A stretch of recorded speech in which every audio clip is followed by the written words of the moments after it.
Salam alaikum, chers étudiants et étudiantes. Donc aujourd'hui, j'ai décidé de vous faire en fait une vidéo sur la fiscalité, notamment en matière de la TVA.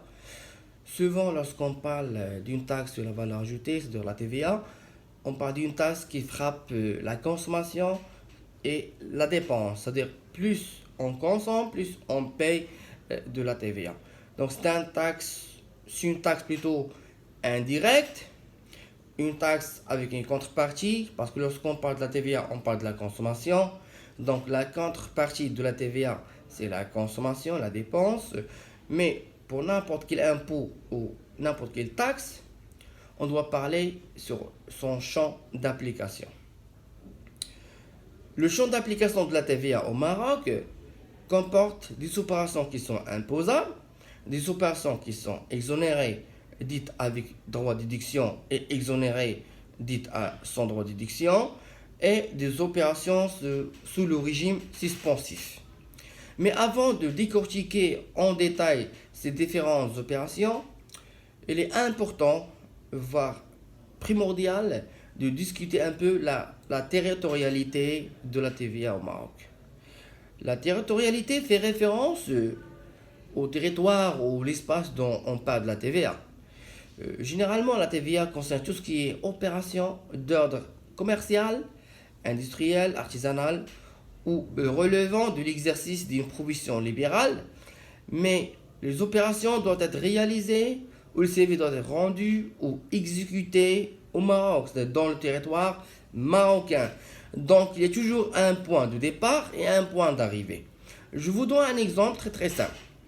Supposons que le point de départ est le Maroc et le point d'arrivée est le reste du monde, c'est-à-dire l'étranger. Là, on parle d'une opération d'exportation qui est exonérée de la TVA. Le cas inverse, lorsque le point de départ, le reste du monde, l'étranger, et le point d'arrivée est le Maroc. Là, on parle d'une opération d'importation, donc il est obligatoirement imposable. Revenons maintenant à la différence entre les opérations exonérées avec droit de déduction et sans droit de déduction. La différence, elle est assez simple. Votre attention. Une opération exonérée, ça veut dire quoi? Ça veut dire que le fournisseur ne facture pas la TVA sur le client.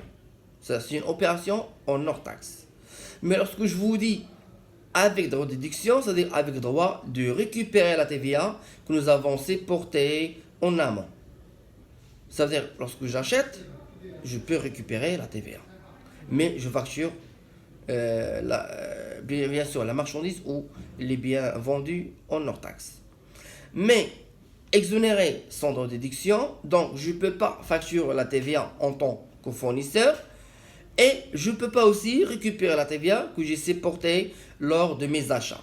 Donc la différence entre une opération exonérée avec droit de déduction et une opération exonérée sans droit de déduction réside au niveau de la récupération de la TVA. Bien. Maintenant, pour les opérations sous le régime suspensif. Normalement, c'est une autorisation fiscale donnée aux entreprises, notamment exportatrices, bien sûr sous condition, d'acheter en hors taxe.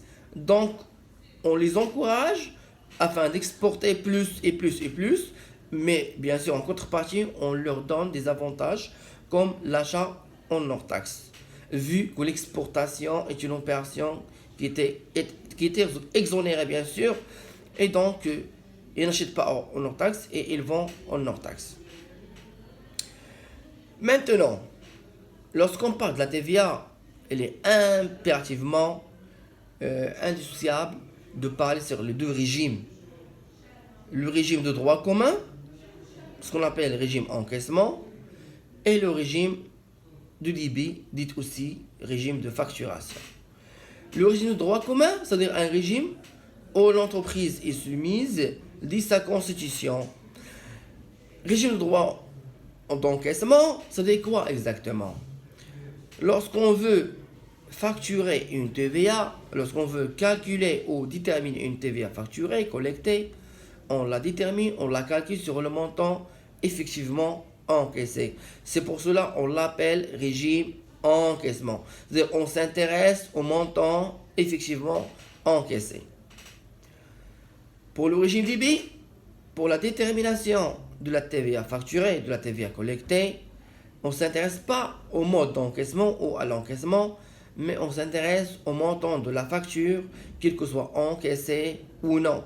C'est pour cela ce régime dit régime de facturation. Bien sûr, la TVA fait référence à un fait générateur, c'est-à-dire le fait qui donne naissance ou le moment qui donne naissance à la récupération de la TVA. La question qui se pose pour tout le monde est quand est-ce que je peux récupérer la TVA en tant qu'entreprise? La réponse est aussi simple. Il y a une règle énumérée au niveau de la loi fiscale. Le fait générateur de la TVA est le règlement et le paiement. J'achète, je paye, je récupère la TVA. Mais si j'achète à crédit, c'est-à-dire que je ne paye pas au comptant, donc je récupère la TVA au moment du règlement. Je donne un exemple, une opération qui est simple. Par exemple, nous avons en novembre un achat de marchandises de 10 000 dirhams à crédit. Il sera remboursable au mois de décembre. Donc en novembre, on ne peut pas récupérer la TVA parce qu'il n'y a pas un décaissement, il n'y a pas un règlement.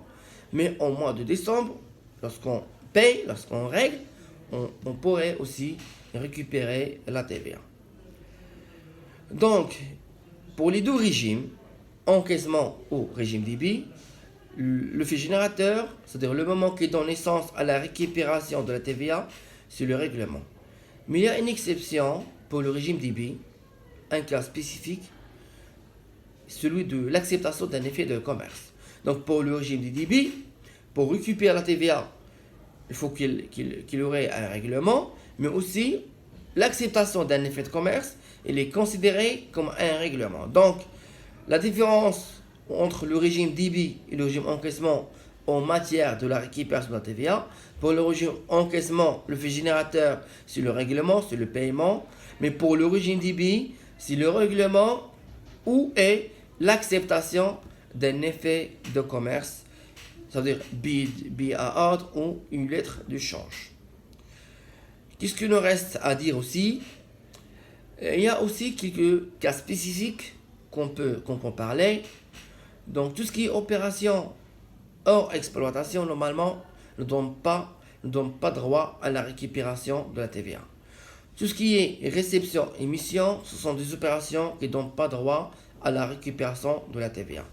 Et je prends le cas qui est aussi assez particulier, c'est l'achat dont le montant dépasse 10 000 dirhams TTC et qui n'a pas été réglé par les 4 moyens que vous connaissez bien sûr, qui sont chèque barré non endossable, carte magnétique, effet de commerce et virement de fonds. Donc lorsqu'un achat réglé dont le montant dépasse 10 000 dirhams, qui n'a pas été réglé par les 4 moyens, normalement on récupère la TVA sur un plafond de 10 000 dirhams TTC.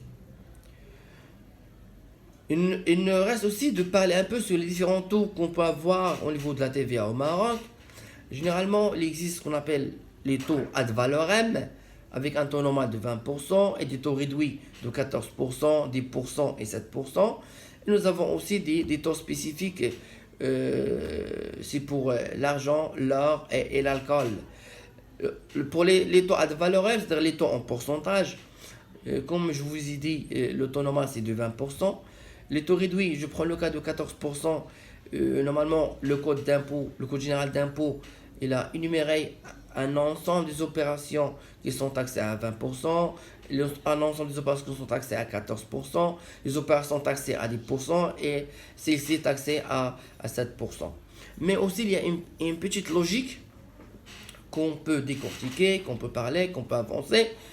Pour les taux 14%, pour le taux à 14% plutôt, normalement il concerne tout ce qui est opération d'immobilier.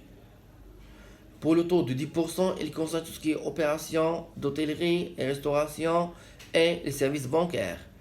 et 7%, comme vous connaissez, il y a médicaments, l'eau, donc il y a pas mal d'opérations qui sont taxées à 7%.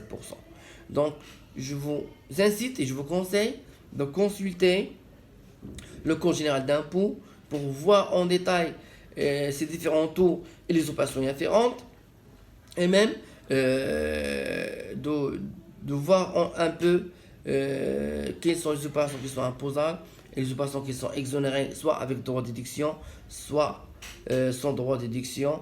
Et je vous laisse maintenant, Inch'Allah, pour la prochaine vidéo.